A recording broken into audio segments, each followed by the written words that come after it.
نواسہ رسول مظلوم کربلا حضرت امام حسین رضی اللہ تعالی عنہ کی شہادت کا دن ہے۔ اس مہینے میں ان نیک ہستیوں کی شہادتوں کو بیان کیا جاتا ہے، اور مقصد شہادت کو بیان کرنا نہیں بلکہ ان اصولوں کو، ان ضابطوں کو، ان طریقوں کو بتلانا ہے کہ جو حضور کریم صلی اللہ علیہ وسلم نے اپنے اصحاب کو بتایا اور وہ اس پر چلے تو اللہ نے انہیں اتنا مقام بلند دیا کہ جس طرح آسمانوں میں تارے چمکتے ہیں، اس طرح اللہ کے نبی نے فرمایا اصحابی کالنجوم فبأیہم اقتدیتم اہتدیتم، کہ میرے یہ صحابہ یہ ستاروں کی مانند ہے، ان میں سے تم جس کی بھی اقتداء کرو گے ہدایت پالو گے۔ اس لیے کہ یہ ان طریقوں پر چلے جو نبی علیہ السلام نے بتائے، اتباع رسول کا یہ اجر، یہ ثواب ملا، اور آخر میں جا کر روزے میں نبی علیہ السلام سے جا ملے۔ میرے دوستو، شہادت امام حسین 10 محرم الحرام کے دن میدان کربلا میں واقع ہوتی ہے، اور امام حسین کی زندگی اتنی بلند و بالا ہے، اتنی پیاری زندگی کہ اس کو کوئی ایک جمعے میں نہیں بیان کر سکتا، اس کے لیے کئی جمعے چاہیے، ایک آدھ پون گھنٹے میں نہیں بیان کی جا سکتی، اس کے لیے کئی گھنٹے چاہیے کہ جس میں امام حسین کی شخصیت کو، امام حسین کے مناقب کو، امام حسین کے فضائل کو، امام حسین کی شہادت کو بیان کیا جا سکے۔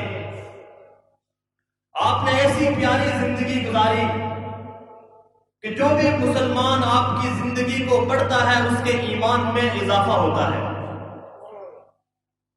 اس لیے کہ انہوں نے اپنا سب کچھ اللہ کی راہ میں خیرات کر دیا، حتیٰ کہ اپنا جسم بھی اللہ کی راہ میں کٹوا دیا۔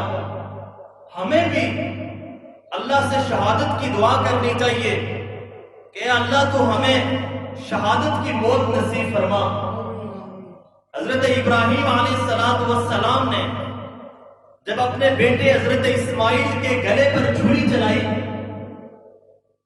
وہ چھری نہیں چلی، لیکن اسماعیل کا لقب ذبیح اللہ بنا، اللہ کی راہ میں کٹنے والا۔ حالانکہ چھری تو نہیں چلی، وہاں تو دمبا ذبح ہوا، لیکن اسماعیل کا لقب ذبیح اللہ کیسے بنا؟ تمام مفسرین نے یہ بات لکھی کہ حضرت ابراہیم کی نیت اس درجے تک پہنچ چکی تھی، نیت اس مقام تک پہنچ چکی تھی کہ میں اپنے بیٹے کو اللہ کی راہ میں قربان کروں گا۔ اس نیت کا اجر یہ ملا کہ اسماعیل کو ذبیح اللہ کا لقب ملا۔ سچی نیت، خالص جذبہ کہ وہ نہ کٹ کر بھی اللہ کی راہ میں کٹنے والے شمار ہو گئے۔ اگر آج ایک مسلمان، ایک بندہ مومن سچے جذبے کے ساتھ شہادت کی دعا کرتا ہے، خالص نیت سے شہادت کی دعا کرتا ہے، اگر وہ بستر پر بھی مرتا ہے تو اسے شہادت کا اجر ملتا ہے، اس لیے کہ اس کا اجر، اس لیے کہ اس کی نیت وہ خالصتاً ہے، اللہ کی رضا کے لیے ہے۔ ایک آدمی راستے میں جا رہا تھا، اس نے راستے میں مٹی کا ڈھیر دیکھا، اسے یہ شوق پیدا ہوا، اس نے یہ نیت کی کہ کاش میرے پاس اتنا خزانہ ہوتا، اتنا سونا چاندی ہوتا، وہ میں اللہ کی راہ میں خرچ کر دیتا، اللہ کی راہ میں خیرات کر دیتا۔ اب بعض لوگ ہوتے ہیں تو دولت کے غریب ہوتے ہیں لیکن دل کے امیر ہوتے ہیں، دل کے امیر ہوتے ہیں، اور یہی امیری ہے، الغنا غنی النفس۔ اصل جو امیری ہے وہ دل کی امیری ہے، دولت کی امیری کوئی چیز نہیں ہے۔ چنانچہ اس بندے نے نیت کی کہ اگر میرے پاس اتنا خزانہ ہوتا اللہ کی راہ میں خرچ کر دیتا۔ وقت کے نبی کو اللہ نے وحی بھیجی کہ اے میرے نبی فلاں میرے بندے کو خوشخبری سنا دو، اس لیے کہ دلوں کا حال تو میں جانتا ہوں، علیم بذات الصدور تو میں ہوں، انہ بما تعملون بصیر تو میں ہوں، ہر چیز دیکھتا ہوں، ہر چیز جانتا ہوں، میرے بندے کو یہ خوشخبری سنا دو۔ کہ میں نے تمہارے نامہ اعمال میں اتنا سونا اللہ کی راہ میں خرچ کرنے کا ثواب لکھ دیا. کیوں لکھا؟ اس لیے کہ ان کی نیت خالص تھی، ان کا جذبہ سچا تھا. اور شہادت کا جذبہ ایسا جذبہ، شہادت کا مقام ایسا مقام، شہادت کی نعمت ایسی نعمت کہ جس کو انبیاء اور رسول نے بھی اپنی دعاؤں میں مانگا. حالانکہ اگر مدارج کو دیکھا جائے، درجات کو دیکھا جائے، تو شہادت کا درجہ تیسرے نمبر پر آتا ہے، جس کو تھرڈ کلاس کہتے ہیں. فرسٹ کلاس وہ نبوت کا ہے، سیکنڈ کلاس وہ صدیقیت کا جذبہ، اور تھرڈ جو کلاس ہے وہ شہادت کا جذبہ ہے.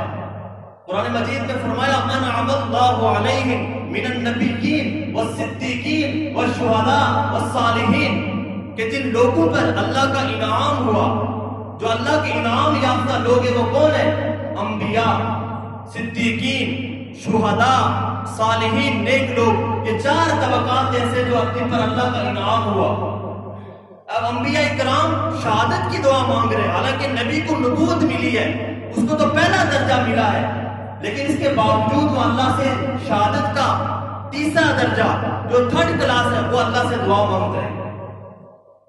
اس کا مطلب یہ ہوا کہ امت کو یہ تعلیم دی گئی کہ جو شخص شہادت کی دعا مانگے گا وہ انبیاء کی سنت کو اپنانے والا ہوگا.